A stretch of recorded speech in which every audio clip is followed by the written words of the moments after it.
अगर इंटरनेशनली देखा जाए तो इन दिनों रशिया और यूक्रेन का विवाद काफी सुर्खियों में है। जी हां, रशिया और यूक्रेन के बीच आखिर ये मामला इतना ज्यादा कश्मकश वाला कैसे हो गया?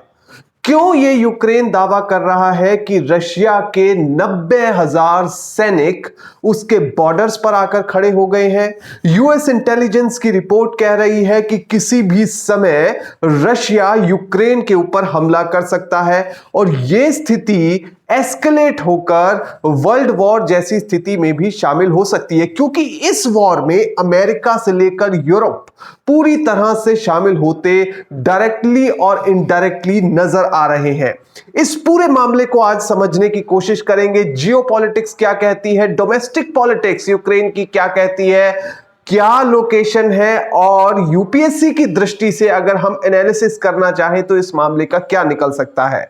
यूक्रेन दरअसल 1991 से पहले ये यूएसएसआर का पार्ट हुआ करता था। यूएसएसआर जो कि सोवियत संघ था उसका पार्ट हुआ करता था। यूक्रेन, बेलारूस और ये सभी देश, छोटे बड़े देश इसका पार्ट हुआ करते थे। और रशिया जो कि रूस, जिसे हम हिंदी में कहते हैं, रूस यूएसएसआर में सबसे पावरफुल कंट्री हुआ करता था। पर दूसरे नंबर पर जो सबसे ज्यादा पावरफुल था वो था यूक्रेन। जी हां, यूक्रेन बहुत ज्यादा पावरफुल कंट्री हुआ करता था। फिलहाल स्थिति क्या है इसके बारे में बात करते हैं। फिलहाल स्थिति यह है कि दोनों के बीच में तनातनी है।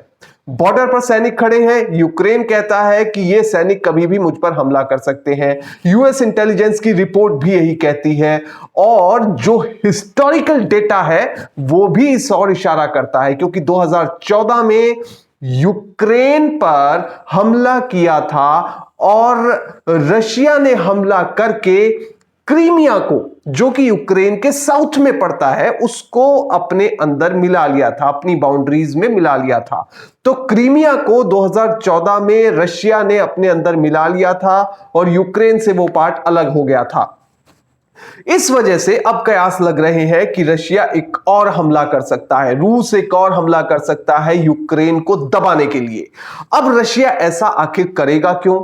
रशिया के पास आखिर ऐसा रीजन क्या है कि वो ये हमला करने के लिए तैयार है? दरअसल ये अगर मैप के हिसाब से समझा जाए, समझ लीजिए ये रशिया है, ये यूरोपियन यूनियन है, बीच में है यूक्रेन। सिर्फ एक बफर स्टेट या बफर कंट्री कह लीजिए, ये पड़ता है दोनों बड़े देशों के बीच में, यूरोपियन यूनियन के बीच में और रशिया के बीच में यूक्रेन पड़ता है एक बफर कंट्री के तौर पर। अब रशिया तो ये चाहता है कि ये अगर हमारे साथ मिल जाए या हमारी नीतियों के साथ सपोर्ट करने लग जाए, उधर यूरोपियन यूनियन ये चाहता है कि ये हमारे साथ मिल जाए, मिले भी ना तो हमारी पॉलिसीज को सपोर्ट करे, जहां पर हम कहें वहां पर इन्वेस्ट करे, जहां पर हम कहें वहां पर वो अपने प्रोजेक्ट्स लेकर आए, हमारे इंटरनेशनली जो प्रोजेक्ट्स हैं उनको अप्रूवल दे। तो इस तरह की चीजें यूरोपियन यूनियन, अमेरिका, ये सब देश चाहते हैं। अभी रिसेंटली विवाद ये पैदा क्यों हुआ? रिसेंटली विवाद पैदा इसलिए हुआ क्योंकि अमेरिका और यूरोपियन यूनियन, ध्यान से सुनिए, अमेरिका और यूरोपियन यूनियन दोनों ये चाहते हैं कि यूक्रेन नाटो का, NATO, नाटो का पार्ट बन जाए। नाटो जो कि अमेरिका द्वारा बैक की गई इंटरनेशनल ऑर्गेनाइजेशन है, नॉर्थ अटलांटिक ट्रीटी ऑर्गेनाइजेशन, इसका पार्ट बन जाए यूक्रेन। अब यूक्रेन को यह बनाने की कोशिश की जा रही है, मगर यहां पर सबसे ज्यादा टेंशन में आ गया है रशिया। यह सब क्या हो रहा है? क्योंकि अगर यूक्रेन EU के साथ यानी यूरोपियन यूनियन और यूएसए के साथ चला जाता है, उनका समर्थन करने लग जाता है, तो इसका रशिया को बहुत ज्यादा नुकसान है। अब आगे अगर जियोपॉलिटिक्स के हिसाब से देखा जाए तो यूरोपियन यूनियन और रशिया के बीच में यूक्रेन एक ऐसा देश है जो आता है, जो हम आपको पहले ही बता चुके हैं। बेलारूस और यूक्रेन पहले यूएसएसआर का पार्ट हुआ करते थे। यूएसएसआर के ब्रेकडाउन से पहले रशिया उसमें बड़ा पार्टनर था, जबकि यूक्रेन दूसरे नंबर का था। यह भी बात हम आपको पहले बता चुके हैं। बेलारूस एक ऐसा कंट्री है जिसकी दोस्ती रशिया के साथ अच्छी है। यूक्रेन की दोस्ती यूरोपियन यूनियन के साथ अच्छी है। और बेलारूस की दोस्ती रशिया के साथ अच्छी है। अब यहां पर यह समझिए, बेलारूस और पोलैंड का भी विवाद चल रहा है। बेलारूस और पोलैंड के बीच में तनातनी चल रही है, और ये जो तनातनी चल रही है इसमें बेलारूस का साथ दे रहा है रशिया, क्योंकि दोनों बहुत अच्छे दोस्त हैं।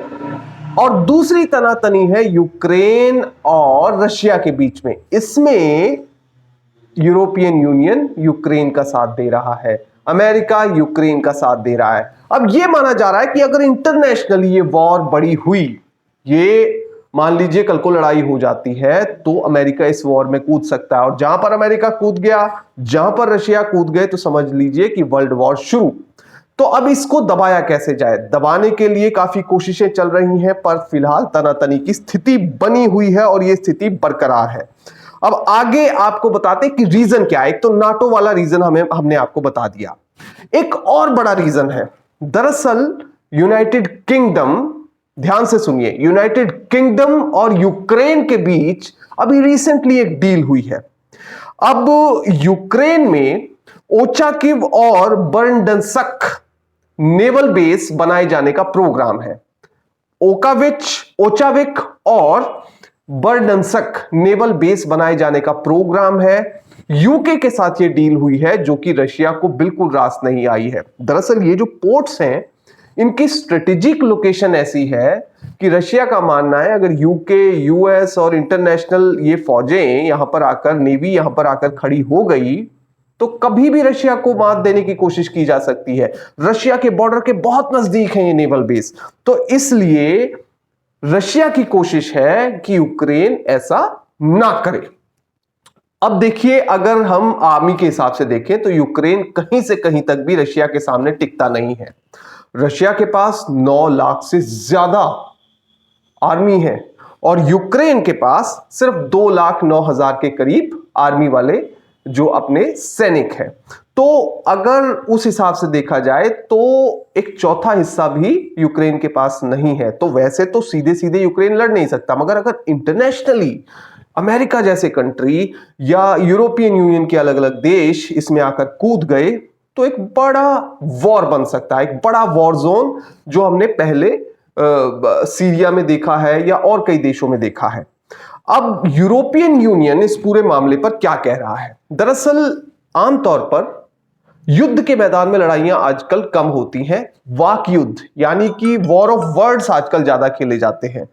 तो वॉर ऑफ वर्ड्स के तहत फिलहाल यह कहा जा रहा है यूरोपियन यूनियन की ओर से कि अगर आपने यूक्रेन पर हमला किया, यूक्रेन पर अगर रशिया ने हमला किया, तो जर्मनी की ओर जो रशिया की एक पाइपलाइन है जिसको नॉर्ड स्ट्रीम 2 पाइपलाइन कहते हैं, उसको यूरोपियन यूनियन की ओर से बंद कर दिया जाएगा। यह धमकी यूरोपियन यूनियन दे रहा है।